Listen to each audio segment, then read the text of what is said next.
Okay, good morning. So we begin today. First of all, welcome back.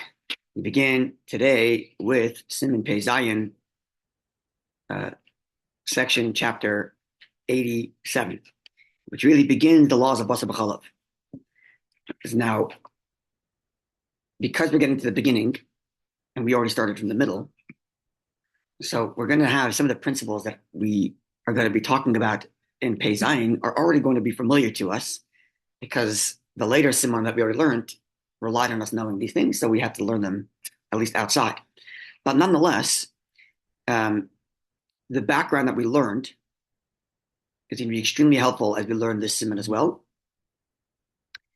particularly two subjects, which is really the two main subjects that we covered in the first round of learning. A is the issue of transference of flavor.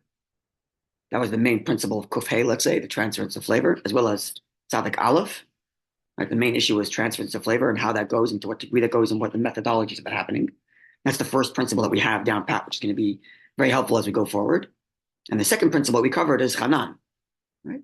That those are the two major principles that we discussed, and both those are going to be relevant here.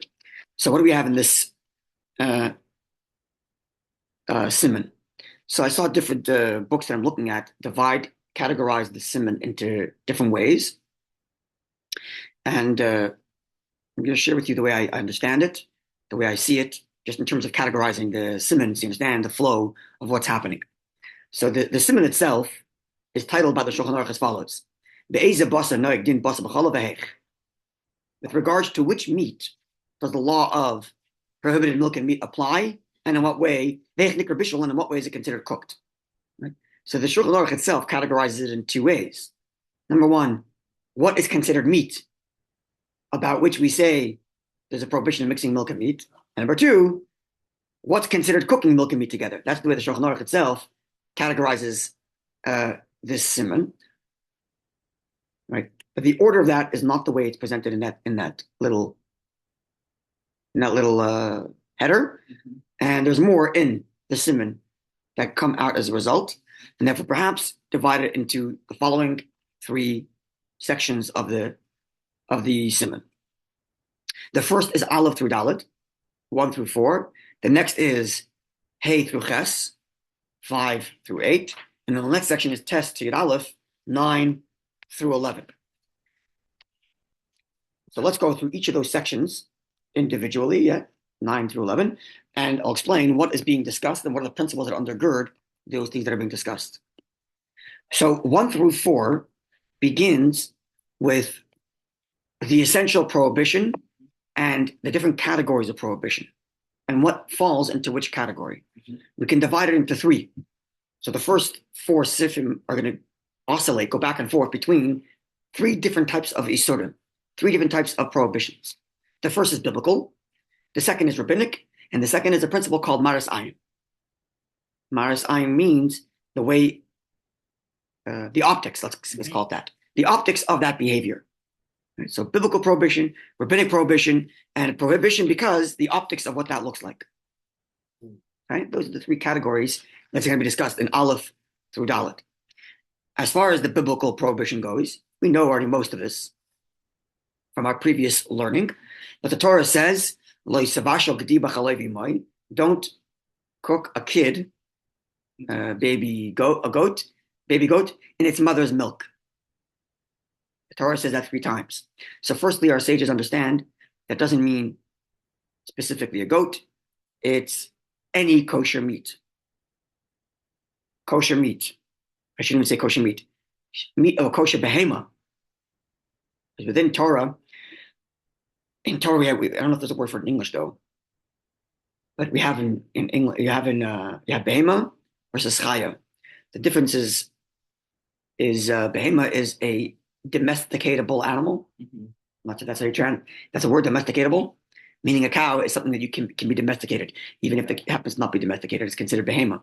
Whereas a chaya, the kind of animals that it's much more difficult to domesticate, like a deer, for example, right? Much more difficult to contain. So it's kosher, but it's a chaya, it's not a behema. So it's kosher behema and any kosher milk. So any kosher behema and any kosher milk is the biblical prohibition of basar b'chalav. A. B. Only if it's bishul, if it's cooked together, which we know the definition of cooked together means within a liquid. So saying if it's a wild animal, it'd be a different. It's rabbinic. Really? Yes. You're going to see that in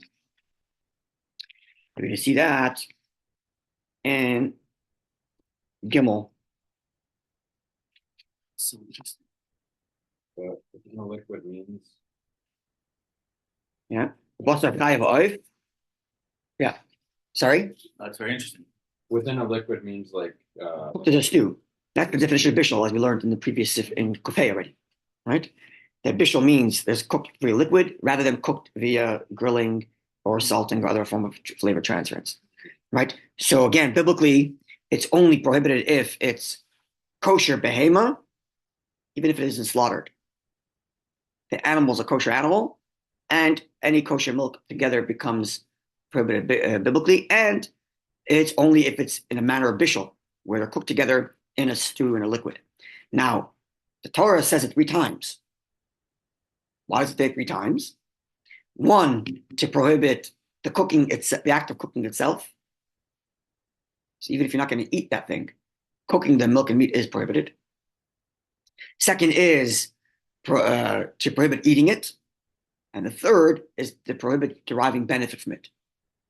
Which means if the item you're buying for your dog food is biblical basar b'chalav, right? It's kosher, it's a cow's meat cooked with milk, then you wouldn't be able to serve it to your dog. Because you're benefiting. Because you're benefiting. Even, perhaps, we'll get into these details of these laws, what would be the case of buying your cleaning lady a gift card at McDonald's? Maybe it's a little different because they could buy things that aren't basar b'chalav. Maybe. But, or gifting them basar b'chalav. Is there a benefit there that you're deriving? Probably. Mm-hmm. You're getting the benefit of her being ingratiated to you. You're saying basar v'chalav Yes. includes nevela. Yes, it includes nevela as long as it's kosher meat. Mhm. Can include nevela, correct, even if it wasn't slaughtered, right? Even if it wasn't slaughtered. Because otherwise it wouldn't be a problem. Otherwise, it would be basar b'chalav only d'Rabbanan, right?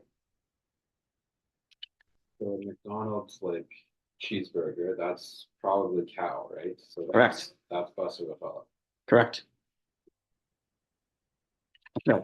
So, and gifting it would also be a form of hana. Certainly, when the person you're giving it to is going to be ingratiated to you for that gift. Another example, right? Okay, so that's okay. So we have the limitations of where biblical is applied, and then the standard of its prohibition. Limitations are it's got to be kosher meat and kosher behema and kosher milk. And it's limitation number 1. Limitation number 2 is it's got to be in the manner of cooking. That's limitations on what qualifies as biblical. And then the standard of prohibition is prohibition of everything, on cooking, eating, and benefiting. Level 2, step down, it's going to be rabbinic prohibitions. Now, rabbinic prohibition is going to be much more broad in terms of what qualifies. That includes chicken and milk, or fowl, any bird, kosher bird. Chaya, the undomesticatable animals, mixed with milk and meat. And in a case where one or the other is not of a kosher species. Or the milk or the milk. Actually, no, that case would be biblically prohibited, but only prohibited to eat because it's no longer basar b'chalav. It doesn't qualify as basar b'chalav, right? So if you had non-kosher meat, pig's meat with milk, or non-kosher milk. So that's true. Right? So you're back to teruvas now of kosher and non-kosher, which is biblical, but only biblically prohibited and eating. Right? But the rabbinic stuff, say chicken and milk, chaya and milk, meat from a chaya rather than a behema, that's going to be all rabbinic. And in the rabbinic category, the prohibition is only on eating. only on eating, not on cooking or having benefit. Benefit you may have. Yeah. So which means then So you're able to actually have a forbidden mixture for your dog, let's say, of deer and milk or chicken and milk because it's Correct. the Rabbanan. But correct. so long as you don't infringe on the geder of basar bechalav cooked together, everything else is permissible because it's not deraisa. Correct. That's really interesting. I didn't know that. I knew about the. Anyways, that's really interesting. Okay. Correct. Even if the meat and milk weren't cooked together, they were salted together, they were grilled together. It's also Yeah. All of the cooking, all the or other heat transferences, all right. the other flavor transference, minus the cooking, minus the bishul, Interesting. would be rabbinic, and therefore only prohibited in eating, not in cooking nor in deriving benefit. That would be permissible. So you'd have to know that the dog food was cooked together. Or Milk yeah, and correct. That would make a It difference. would have Yeah, to be beef and whatever. correct. Technically, so then what happens if, like, let's say from McDonald's or any of these like chains, what if they cook every single piece separately and they just put it together in the sandwich at the end? They're not really cooked together. Yes, that would be at best. That's considered a grilling of tatagava or something. Exactly. So I'm saying At that. best, right? Right. So If they grilled the meat separately and then they put the cheese on top of it afterwards. yeah, So maybe you'd That be would able also to be sell rabbinic. it. You're right. That would be that'd rabbinic. be rabbinic. So maybe Yeah. you'd be able to So sell I'm it. saying. So I'm saying there's Be able to really, sell that. so there should be no. So there should be Good no point. issue also with your. So maybe you could give your cleaning lady your Exactly. McDonald's, because in what case are they actually cooking milk and meat together? I mean, there is the case where they'll cook the cheese on the meat. There is. Yeah. Well, that's tata gabar. No, I don't know if it applied to cook the goyim. meat, even when they cook it, well, if it's fatty, maybe it'd be considered liquidy. No. But even there, the transference goes from one to the other. So I don't think that's biblical either. Really, so So- they have lean. No, it's going to be very lean. They don't I- it's going to be patties. So a lean, you're going to have. No, but I'm I just. know, but you're gonna have a lean patty and the cheese on top of it. I assume then you're cooking The it all problem together. is the kale, It's right? flea. It's sully. The problem is kale, but even the kale may not be necessarily biblical. Yeah, but all you need them is once in 20. All you need once in 24 hours for them to do. That's so bishul, though? They put milk and they It's considered bishul. I don't think. If the if they cooked milk, if they cooked I don't know what would they be cooking milk in? Nothing. Nobody. Nothing. They wouldn't be cooking milk in anything. Everything. Which pots would they have been cooking milk in? No, as long as they put milk like on, mixing with milk and meat. But I mean, not Cheese, not milk. Yeah, Like the patty itself has like a mixture of meat, milk in it. I don't know. That seems. Good question. Is it even biblical there? Very good question. Yeah. Unless they have like a beef soup where they sprinkle Parmesan cheese on top, which is not an uncommon dish. Right. I don't know if McDonald's does that, but it's not an uncommon dish in theory. We have the meat broth and they sprinkle. That could be different. Generally speaking, they cook the patty and then they put the slice of cheese on top of the patty. That's what Noah is saying, which would mean That's what I'm saying. Isn't that tata? If that's tata gavar, which would be Sorry. rabbinic. It's not a bishul. so it's still rabbinic. It's not deraisa. So that Yeah, means that would be it's rabbinic. permitted, essentially. Correct. Mm. Unless another example might be, okay, it's a better question. If I'm doing like a steak The butter. with butter Mm. and they're basting it in butter, which is like they have like a thick, almost like a thick soup of butter, Yeah. that could be bishul. Because it's not just a little surface layer of meats of butter so it doesn't stick. They're actually using the butter as a liquid in which they Right. Because Based they start with and that half could be a stick full of butter. bishul. They usually put half a stick of butter and then they melt it Correct. with It's almost like rosemary a and all full the stuff. liquid. And that's their, It's like a full liquid, correct? That could be But mama that's a bishul. sauce though. They're using it as more of a like That's still bishul. Yeah. It's Yeah, cooking in a liquid. It's yeah. halfway up. It's not submerged completely. But it's That was- also the fattest part of the milk, which is the cream, the buttercream, which Correct. is That could be mama bishul. Yeah. That could be a makes bishul.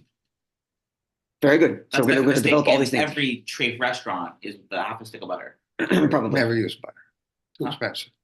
What? But it Never use has to butter be a because it's too certain expensive. They don't use Go to butter. a really good restaurant. No, I'm saying if you're They having a use steak. margarine instead. What do they do? It's cheaper. Oil. Or just Well, oil. there's nothing Or like they a put it steak on with butter. Not that I Or they know. put it I've on the never barbecue. had it. But I know. everybody who talks about high-end cuisine says there's I know. nothing like a steak and butter. Okay, we'll have to develop all I have these no things. idea what that's about but margarine and on a steak, I Go don't to think so. Denny's. I agree with you. They're They're- probably using. Sorry? They use lard. Lard is We're talking about much like less different things. expensive. Go to Denny's, like a cheaper, like a fast food kind of place, and Yeah. get a steak there. I'm sure they're using cheaper stuff. I have no Go to idea. the fancier. Okay. So that would be category 2 is the prohibitions that are abundant. Yeah. The prohibitions that are abundant are obviously much more wide in what's included, right? Not just bishul Yeah. and not just behema, but could be chaya and oif as well. And then Category number 3 is going to be Maaris Ayin. Maaris Ayin is the optics. The first thing to understand about the halacha of optics is that anything that the sages prohibit because of the optics is forbidden even in the privacy of one's own home. Right, that was It's not the a fake question. cheese. Sorry? That was like the fake cheese. We'll get to that in a second. We'll get to that in a second. Anything that is prohibited because of optics is prohibited even if you're in the privacy of your own home. That's number 1. Conversely, this is a principle that is also important. Optics are only forbidden in those areas where the sages said it's forbidden because of optics. Not everything that looks like it's prohibited is prohibited because it looks like it's prohibited. This is true for the laws of Shabbos. This is true for lots of different cases. There are specific situations in which the sages have determined that this behavior is prohibited because of the optics. And when they do so, it's prohibited even in the privacy of one's home. The most classic example is this right here, using non-milk milk in your mixture. Almond milk, oat milk, something of that nature. That would be an optical issue. So on the one hand, as we're going to see, there's going to be different opinions, but the optic issue could actually go very broad. So for example, something could be rabbinically allowed to cook together, and maybe you can't because of the optics. They can also change optics. Sorry? Like they could change optics. That's number 1. 1 second. Let's wait for a second. So the optics can end up being broader. We'll see different opinions. Like, for example, we said that the rabbinic prohibitions are only prohibited in eating, not prohibited in benefit or cooking. But the optics sometimes, if the optics is bad enough, even though it's only a rabbinic prohibition, we'll say you're not allowed to cook these things together because of the optics. That's a possibility. We're going to see some opinions about when and how. Different opinions. The Ramah is going to be more lenient. There's going to be the Taz, which is even more strict. That's something to look out for. That the optical issue could end up being more stringent than the level above it. Right. On the other hand, because it's of a lower level prohibition, we're much more easy to permit it. Simple example is if you keep the almonds near your almond milk. Which means even if you're in the privacy of your own home and you know it's almond milk, you still have to have those almonds next to you so that the optics look like it's almond milk. But 20 years ago, when the whole soy milk and almond milk industry took off, it was Maaris Ayin. You were not allowed to use it. They wouldn't allow it. No, today they allow it. Only if they do something to deal with the optics. So, for example, I remember when I was learning SEMICHA the first time, I was doing it in Eretz Yisrael, and we went to a Thai restaurant, and they served chicken made in coconut milk, right? And we were learning it then. So what they did was it was very clever. They took the dish that they served you the thing in, and they like wrapped it in like a bow made out of coconut leaf. Mm-hmm. So it was like they included the optic issue in their plating up, whatever we want to call it, to make it look so that it deals with the optical issue. But you go to a wedding nowadays, and they have a little container for the non-dairy milk that you put into your coffee, and there's nothing there. There's nothing that should. Because the box is there and it says on it fake or coffee rich or whatever. No, not always. You used to have the container. You used to have the container. Yeah. And then it said, and so you knew that the container said it's non-dairy. But now they put it in a little, it's a fancy a little dish. Not a dish, a little like a vial, whatever it's called. Interesting point. Okay, so Kvod, I just want to ask you a question about that because I was told something different. I was told that 20 years ago this was mamish a big issue for Maaris Ayin, but that because nowadays people are so sensitive to either lactose or because it's so popular, meaning alternative milks, that it's no longer as serious as it used to be because most people, even non-Jews today, are not necessarily only having dairy, right? So because it's like common knowledge that it could be something alternative, then it doesn't have the same like severity with respect to the Maaris Ayin. That's why, for example, they allow for the milk, but they don't allow for cheese yet. Once it became popularized, so people understand that. So we have fake shrimp. That's not shrimp at all. It's a kosher fish. Yeah. And there's exactly nothing that you could show. What would you show even? Or fake cheese. Almond milk, you could show almonds against it. What could you show against a fake shrimp to show that? Okay, so this is something that's You'd have to show the packaging. You'd have to have the packaging on the table. Yeah, but also keep in mind that the fake shrimp that we have is huge compared to real shrimp. Like real shrimp is the size of your pinky, whereas fake shrimp is like like the size of a banana sometimes. So I Okay. think that that's the distinction. Okay, very good. So this is going to be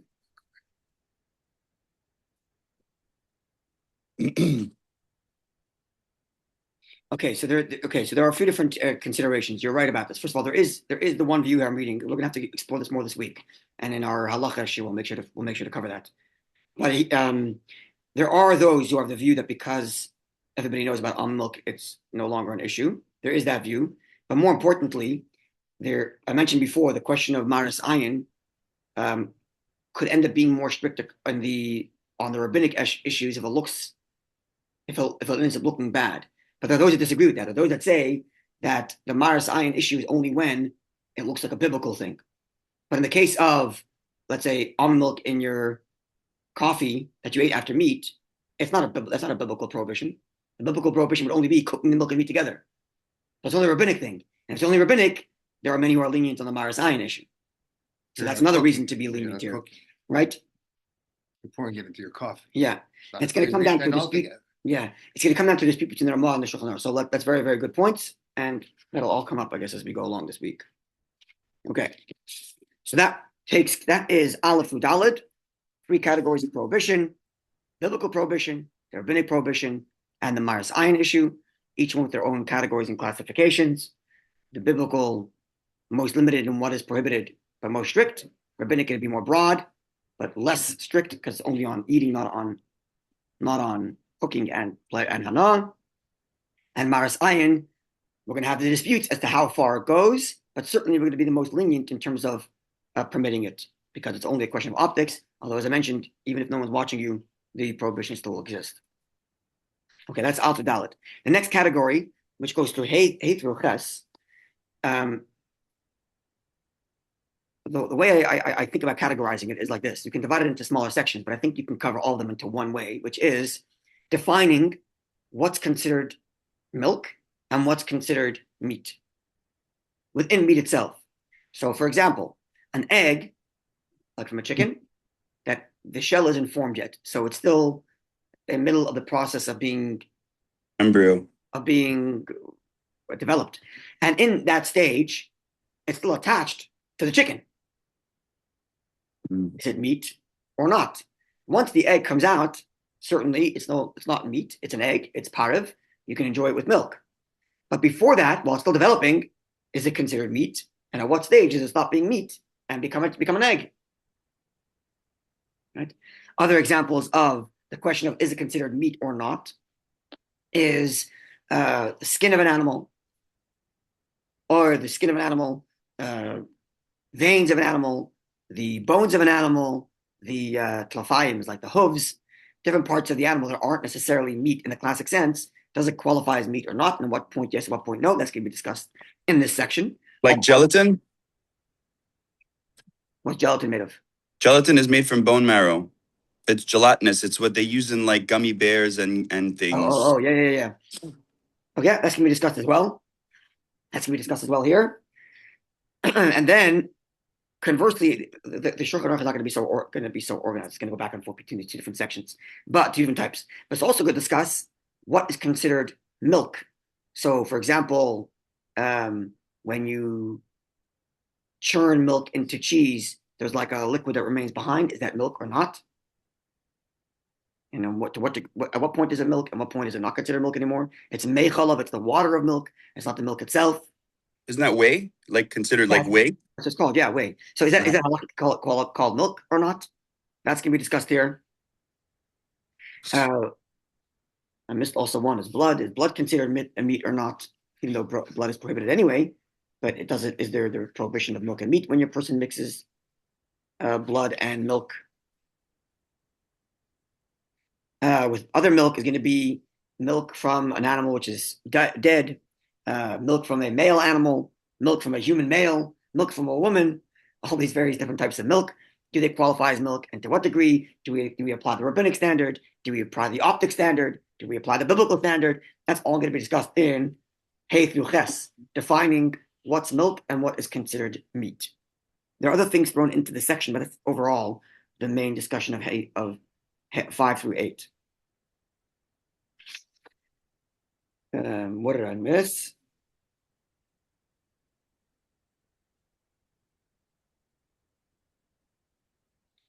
Yeah, I think that's pretty much what's covered in this section. Even though the Ramah is going to add, at the beginning, for whatever reason, the Mechaber decides to throw in a smoking milk and meat together at the beginning of, what is it, Zion?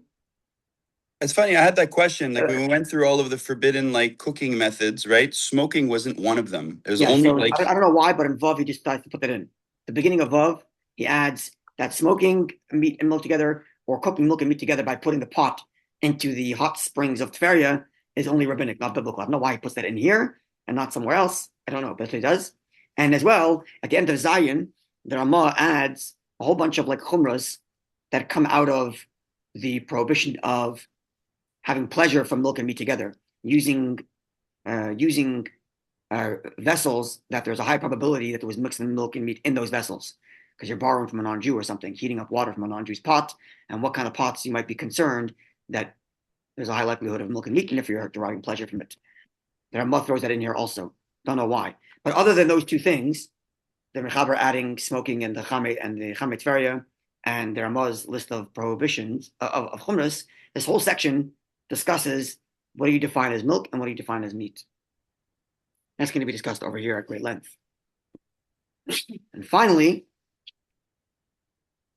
the last section, which is Tes through Yud, 9 through, Tes through Yud Aleph, 9 through 11, where there's going to be discussing the creation of cheese.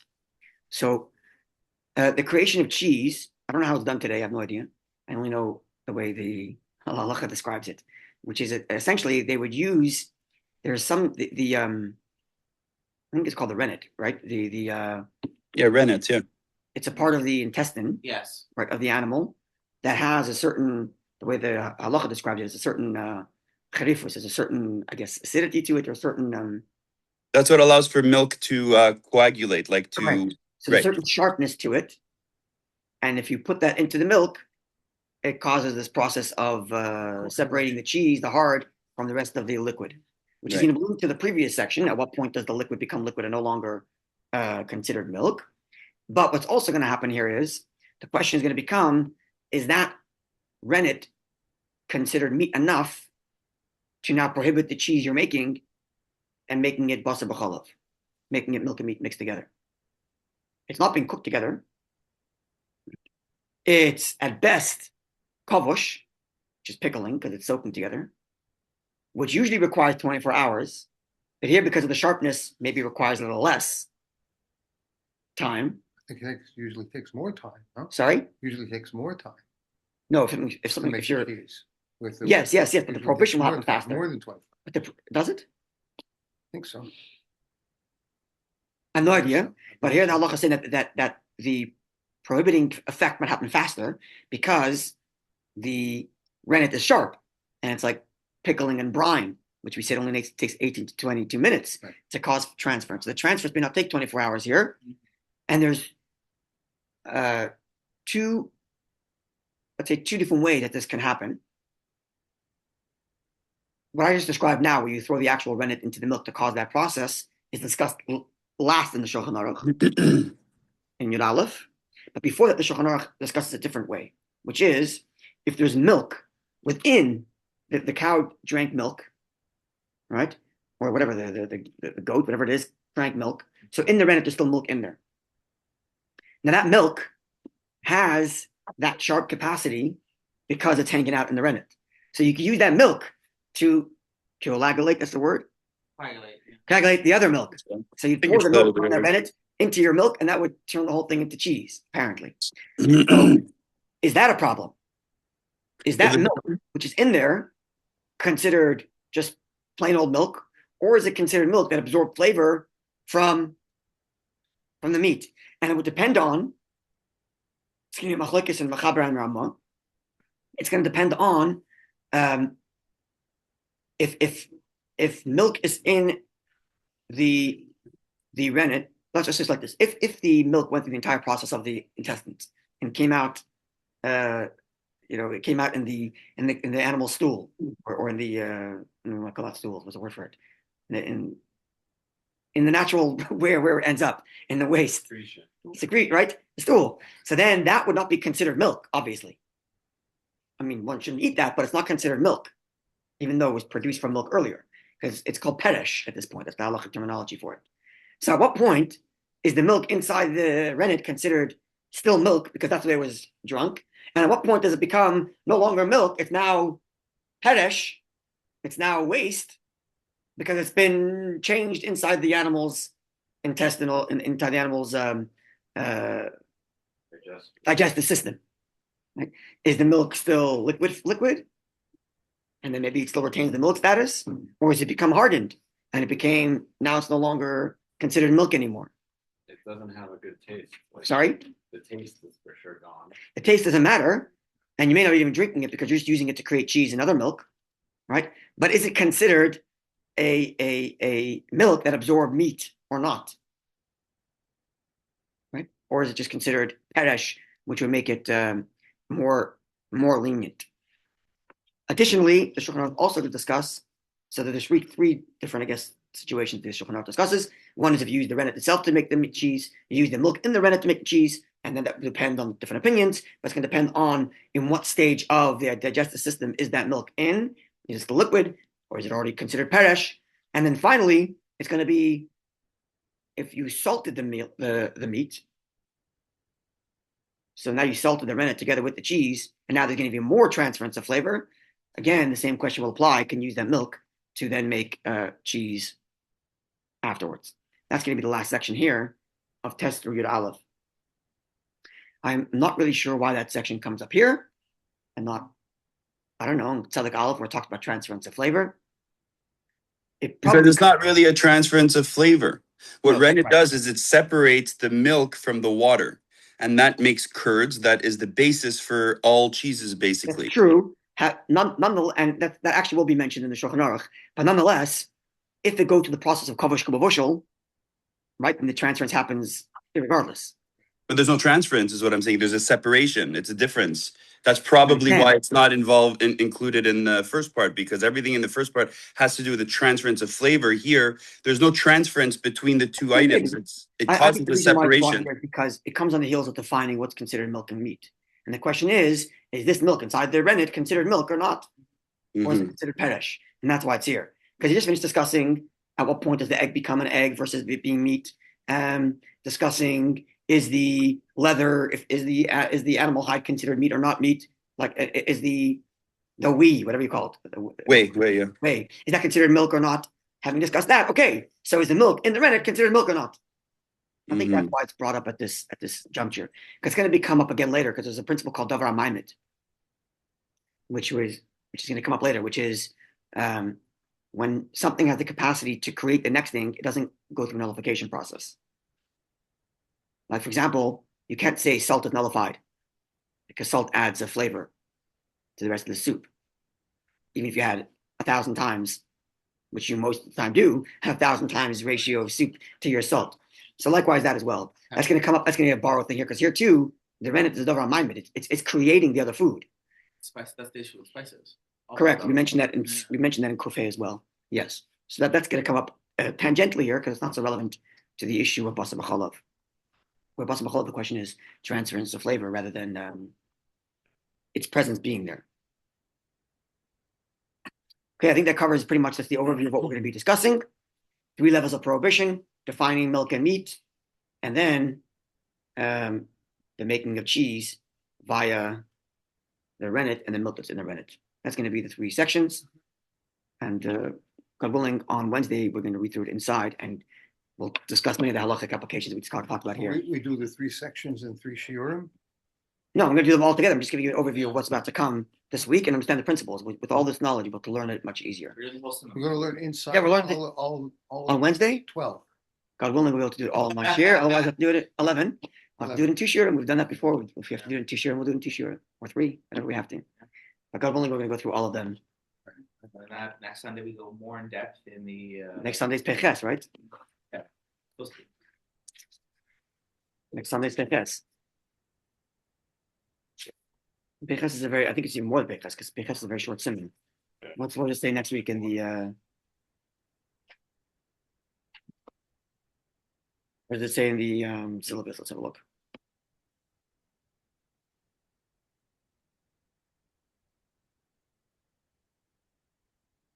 See? Oops. Okay. So this week is Pei Zion. Ready? Next week is Peches, Peites, and Sadik. Sadik isn't even in our book. We missed Sadik. I don't know. Let me say that's not in the book. I didn't put it in the book. Why would you say that? It's there. It's not it's not in the book. Our book. They're both very short. They're all very short simonim. Sadik only has 4 halachas. Peites has Maybe it's- Oh, that's weird. Or maybe they printed Peites twice. Maybe they. Peites also only has 4 halachas, and Peiches has I think 1. Yeah, Peiches has 1 halacha. It's gonna be very short. Peiches, Peites, and Sadik. Yeah, he's right. I don't think they put Sadik in here. They repeated Peites twice. I just think They missed It Sadik. looks like they missed it. Well, you can check in your book. You can validate, but it's okay. Wait. Okay. I have an important Maaris Ayin story to tell, Yeah. if you want to hear the Maaris Sure. Ayin story. So, and also we talked about Miami, so it has to do with Miami at the beginning of the show. We're going away. So I was visiting my mother years ago, a kosher hotel in Collins Avenue. Altair. Yeah, and in Miami. Alter's not on Collins. What? No, Alter's not on Collins. yeah, it's pretty much it's right there. It's off of Collins. It's on Bay Harbor Island. I thought It's it like was a- Hotel, no, that's not the name of the hotel. Anyway. I think it was the Caribbean or something. It's long gone already. Oh, okay. Anyway, I met a couple of Cuban businessmen, and they dealt in computers and stuff like that, and that was my business as well. And so they wanted to meet me, talk about some business ideas. We decided that we'd pick me up Sunday morning. So Sunday morning they drove up and they said, listen, we want to treat you to breakfast. So where can you eat? I think it was my first time in Miami. I really did not know my way around. I didn't know where to go. I said, look, it's not important. Whatever it is, I'll have a cup of coffee in a styrofoam cup, and you enjoy yourselves. So no. We want you to have breakfast. So they drive up Collins and they stop at the first hotel. I said, is this one kosher? I had no idea. I said, no, I don't think so. But it's okay. We could stop here. No.